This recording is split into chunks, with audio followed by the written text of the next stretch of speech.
guys, I'm Kiera. And I'm Delaney. And we're your favorite club leaders of the Building Bridges Club. And today we're doing Elephant Toothpaste! A bottle, Half a cup of hydrogen peroxide, 3 tablespoons of warm water in a separate cup, 1 tablespoon of yeast, a dash of dish soap, a funnel, some food coloring, and adult supervision.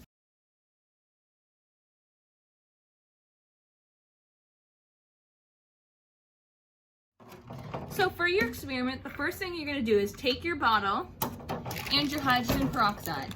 So one thing I did was I put my bottle into a tray in case it gets messy. Then you're going to pour 1/2 cup of hydrogen peroxide into the funnel and into your bottle. The next thing you're going to do is put 10 drops of food coloring into the bottle.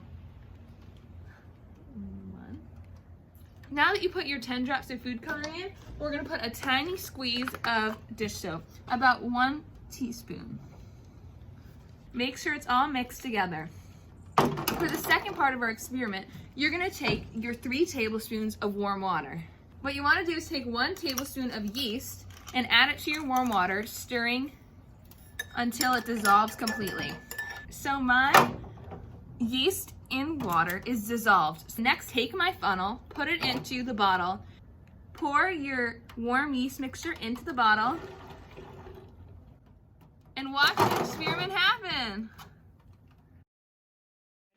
So how does this all work? Basically, this is showing a chemical reaction. A chemical reaction is exactly how it sounds. It's a reaction that happens when you combine 2 or more chemicals.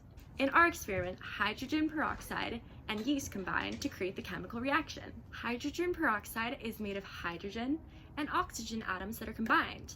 So when the yeast comes in, it separates the hydrogen and oxygen atoms to create a bunch of oxygen bubbles, or what you guys would call foam.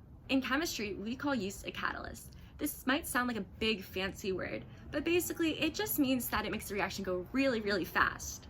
One more thing, you guys. If you guys actually feel the bottle, which if you guys do, please have a parent around and please wash your hands very thoroughly afterwards since there is hydrogen peroxide in it. So no one put this in your mouth or anywhere. It is toxic. Be very careful.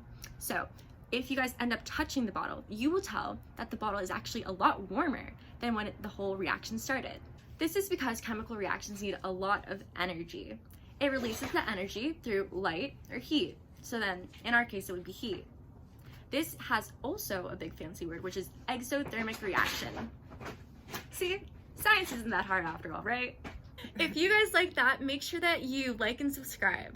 And also check out more of our 12 Days of STEM videos.